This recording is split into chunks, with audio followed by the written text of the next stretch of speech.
আমরা যারা কোয়েল পাখি পালন করি, কোয়েল পাখি পালন করতে গিয়ে আমরা এমন কিছু মারাত্মক ভুল করে থাকি যে ভুলের কারণে আমাদের অনেক লস হয়। এবং কি এমন ভুল করে থাকি যে ভুলের কারণে আমাদের খামারে লস হয় এবং লাস্ট ফিনিশিং আমাদের কোয়েল খামার বন্ধ করে দিতে হয়। তো আজকে আপনাদের এই ভুলের কি জন্য ভুল হয় এবং এই ভুল থেকে কিভাবে বাঁচতে পারবেন এই বিষয় নিয়ে কথা বলবো।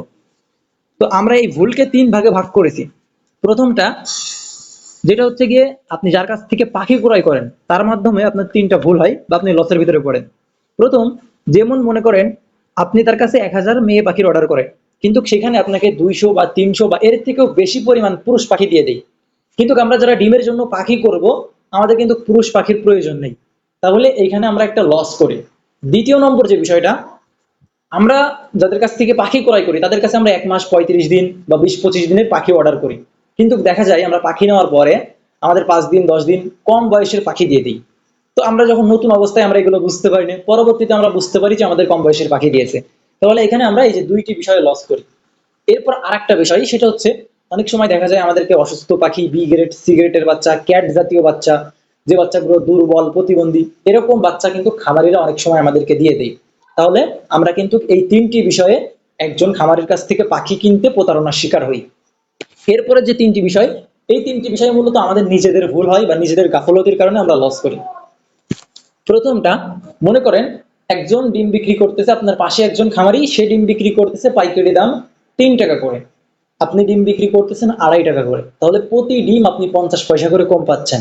এটা কার গাফলতি? এটা আপনার নিজের গাফলতি। আপনাকে কোন দোকানে বেশি দামে ডিম বিক্রি করা যায়, কিভাবে বেশি দামে ডিম বিক্রি করতে হয়, এটা কিন্তু আপনাকে খুঁজে বের করতে হবে।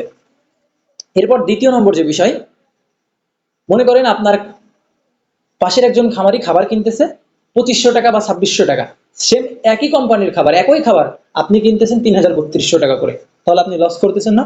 কম দামে খাবার কিনতে হলে সরাসরি ডিলারশিপ বা কোম্পানি থেকে খাবার নিতে হবে, তাহলে আপনি কম দামে খাবার নিতে পারবেন।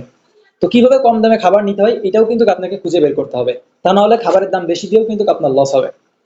এরপর আরেকটা বিষয়, যেটা হচ্ছে খুবই বড় সড়ো ভুল বা লস, এই লসটা আমরা অনেকেই করে থাকি।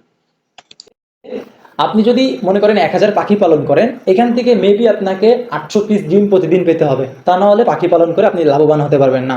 এখন যদি মনে করেন আপনার 1000 পাখি থেকে আপনি 600 বা 700 ডিম পাচ্ছেন, প্রতিদিন 100-200 ডিম কম পাচ্ছেন, তাহলে এটা হচ্ছে আপনার নিজের গাফলতি। কেমন?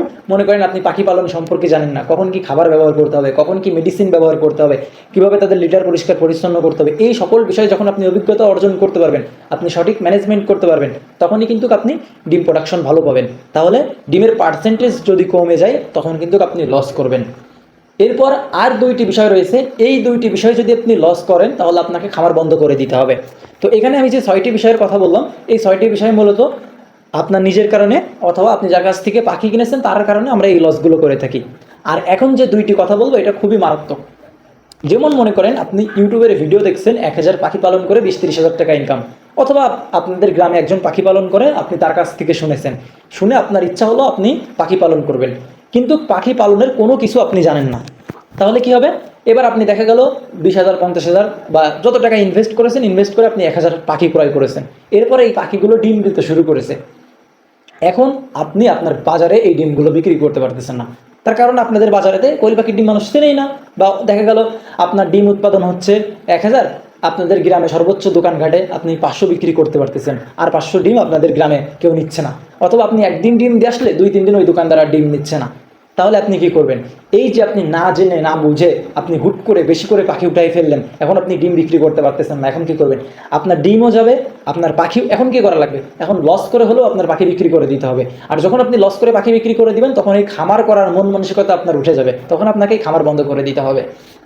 আরেকটা ভুল আমরা অনেকেই মনে করি, দেখা গেল আমরা 1 মাস 2 মাস পাখি পালন করি, এরপরেই কি করি, অনেকে অনেক জায়গা থেকে ইনকিউবেটর ক্রয় করি। তো আপনি ছোটোখাটো ইনকিউবেটর ক্রয় করতে পারেন, সেটার হিসাব আলাদা, কিন্তু মনে করেন আপনি বড় একটা ইনকিউবেটর ক্রয় করলেন 20-30 হাজার টাকা বা 50,000 টাকা দিয়ে, এরপরে আপনি বাচ্চা উৎপাদন শুরু করলেন, কিন্তু এই বাচ্চা আপনি কোথাও বিক্রি করতে পারেন না, তখন কি হবে? তখন কিন্তু ওই আপনার মেশিনও বিক্রি করে দেওয়া লাগবে কম দামে, পাখিও বিক্রি করে দেওয়া লাগবে, এবং কি আপনার খামারও বন্ধ করে দেওয়া লাগবে। তাহলে হুট করে কোনো কিছু করা যাবে না। যেমন আপনি মনে করেন শুরুর দিকে যদি আপনি খামার করতেছেন, আপনি 500 পিস পাখি দিয়ে খামার শুরু করেন, এরপরে দেখেন যে আপনার এই ডিমগুলো বিক্রি করতে পারেন কিনা, তারপরে আপনার যদি ডিম বিক্রি হয় আপনি 500-র জায়গায় 1000, 1000-এর জায়গায় 2000, আস্তে আস্তে বাড়াবেন। এরপরে আপনি যদি বাচ্চা বিক্রি করতে চান, তাহলে আপনি শুরুতে ছোটোখাটো একটা মেশিন ক্রয় করবেন, যেখানে 100-200 ডিম বাচ্চা ফোটাবেন, এগুলো আপনি আশেপাশে বিক্রি করবেন। এরপর আপনার চেনা পরিচিত হবে, আপনার লোকজন চিনবে, জানবে যে অমুকের খামার আছে, অমুক পাখি বিক্রি করে। এরপরেই কিন্তু আপনি আস্তে আস্তে বড় ইনকিউবেটরের দিকে অগ্রসর হবেন। আপনি হুট করে যদি 1000-2000 পাখি করেন, তাহলে আপনি লস করবেন। আপনি যদি হুট করে 50-60 হাজার টাকা দিয়ে বড় প্রজেক্ট করেন, বড় ইনকিউবেটর ক্রয় করেন, এরপর বাচ্চা উৎপাদন করবেন, তখন কিন্তু আপনি এই বাচ্চা বিক্রি করতে পারবেন না। আপনাকে লস করে এই খামার বন্ধ করে দিতে হবে। তো আসলে আমরা যে কাজগুলোই করি না কেন, এখানে অভিজ্ঞতা ছাড়া আপনি কোনো কিছু করলে লস করবেন।